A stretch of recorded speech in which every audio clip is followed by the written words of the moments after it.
আমি সৃষ্টির স্বাধীনতার সাহসী বাংলাদেশ আমাদের আজকের এই শিল্পী ও সাংস্কৃতিক কর্মী জমায়েতে বিবৃতি পাঠ করছি।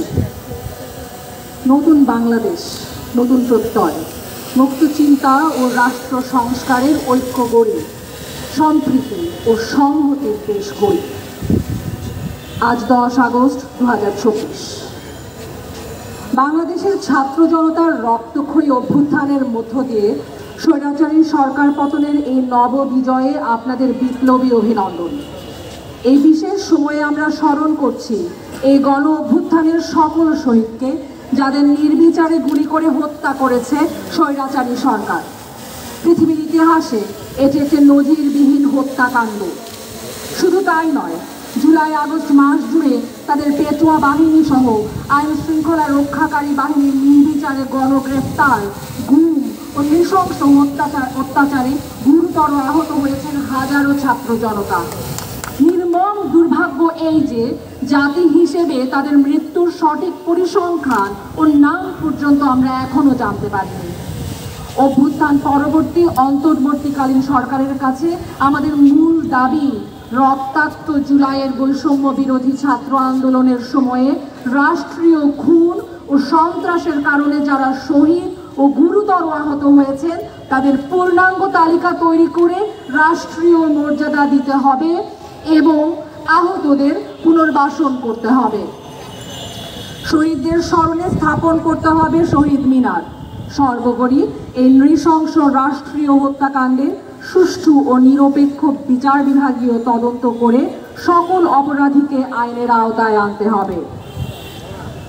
গণ অভ্যুত্থান পরবর্তী সময়েও অনাকাঙ্ক্ষিতভাবে দেশব্যাপী নানা ধর্মীয় সম্প্রদায়, ভিন্ন মতের নাগরিক ও নানান শ্রেণী পেশার মানুষ হত্যা নিপীড়নের শিকার হয়েছেন।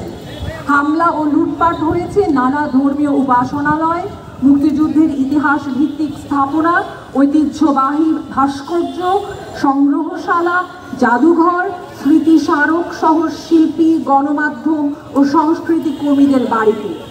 আমরা মনে করি অগ্নিসংযোগ, হামলা, ধ্বংস ও লুটপাটের সাথে জড়িত একটি বিশেষ স্বার্থান্বেষী মহল, যারা আমাদের এই বিজয়ের সকল অর্জন ম্লান করে দিতে চায়, এটা তাদেরই কাজ। বিপ্লবী ছাত্র জনতা আমাদের উপহার দিয়েছে এক নতুন মুক্তি। তারাই জানবাজি রেখে রক্ষা করে যাচ্ছে দেশের সম্পদ। অভ্যুত্থান পরবর্তী সংকটময় সময়ে তারাই দায়িত্ব নিয়েছে আইন শৃঙ্খলা রক্ষার। পাহারা দিয়ে যাচ্ছে মন্দির, মাজার সহ বিভিন্ন উপাসনালয় ও ঐতিহ্যবাহী স্থাপনার। গ্রেফতার এবং হামলার সম্মুখীন হয়েছেন তারা কিন্তু এখনো মুক্তি পাননি। আপনাদের গণমাধ্যম কর্মীদের বলবো এবং সংস্কৃতি কর্মীদের বলবো তাদের বিষয়ে সোচ্চার দাবি উঠাতে এবং তারা যেন মুক্তি পায়। এখন আমাদের মাঝে বক্তব্য রাখবেন কাজী রুকসানা রুমা। উনি বিক্ষুব্ধ থিয়েটার কর্মীদের পক্ষ থেকে ওনাদের বক্তব্য রাখবেন। এটাকে ঠিক বক্তব্য বলা যাবে না। আমরা জানি যে আমরা একটা খুব ক্রান্তিকালে দাঁড়িয়ে আছি। এক সরকারের পতন হয়েছে, অন্তর্বর্তীকালীন সরকার এসেছে, তো আমরা একদম মাঝামাঝি জায়গায় এবং আমাদের মনে হয়েছে এটাই সময়। কারণ যারা আমাদের অন্তর্বর্তীকালীন সরকারে এসেছেন তারা নানা মাধ্যমের লোক, তো আমাদের মনে হয়েছে তারা এখন একটা রাষ্ট্র সংস্থা, যেহেতু এটা খুব অল্প সময়ের মধ্যে সিদ্ধান্তটা নিয়ে আজ এখানে দাঁড়িয়েছি। তো এই সমাবেশের কিছু সুপারিশ আমরা পেশ করছি থিয়েটার অঙ্গনের পক্ষ থেকে, কিন্তু আমাদের এখানেও অনেকে থিয়েটারের বন্ধুরা আছেন এবং এটা স্বীকার করে নিচ্ছি যে সবার সাথে আসলে যোগাযোগ করা সম্ভব হয়নি অল্প সময়ের কারণে। কিন্তু দীর্ঘদিনের থিয়েটার চর্চার মধ্যে আমি যেহেতু আছি, তো আমি তাদের ভাইবটা বুঝি। আমি জানি যে ওখানে কেমন আলোচনা হয়, কেমন গুঞ্জন হয়। আমি আসলে সেরকম একটা গুঞ্জনই এখানে তুলে ধরার চেষ্টা করছি। এটা অবশ্যই পূর্ণাঙ্গ নয়। আমরা আজকের এই সমাবেশের পরে আমরা অবশ্যই থিয়েটারের মানুষ একসাথে বসবো এবং আমরা কেমন থিয়েটার অঙ্গন কেমন দেখতে চাই সেটা আমরা একটা রূপরেখা তুলে ধরতে চাইব। কিন্তু সবার আগে বলতে চাই, এখন আপনারা আলোচনায় শুনেছেন যে বিভিন্ন জায়গায় অনেক স্থাপনা ভাঙা হচ্ছে। আমাদের শিল্পকলা একাডেমি সকল আহত নাগরিকের সুষ্ঠু চিকিৎসা, পুনর্বাসন ও নিরাপত্তার জোর দাবি জানাচ্ছি। আমরা মনে করি সময়টা শুধু উদযাপনের নয়, সময়টা রাষ্ট্র পুনর্গঠনের। আমরা বিশ্বাস করি এই নতুন বাংলাদেশ সকল জাতির, সকল বর্ণের, সকল ধর্মের, সকল লিঙ্গের একটি বৈষম্যহীন জনপদ হয়ে উঠবে। শিল্পী রয়েছে, আমি আলোকচিত্রী হিসেবে বলি, আমরা কালের সাক্ষী, আমরা প্রামাণ্য দলিল ধরে রাখি।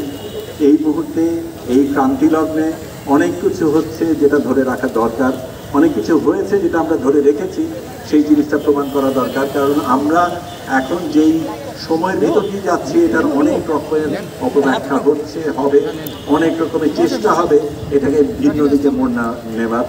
আমরা সেটাকে প্রতিহত করার চেষ্টা করব, কিন্তু আপনাদের সাথে থাকার দরকার।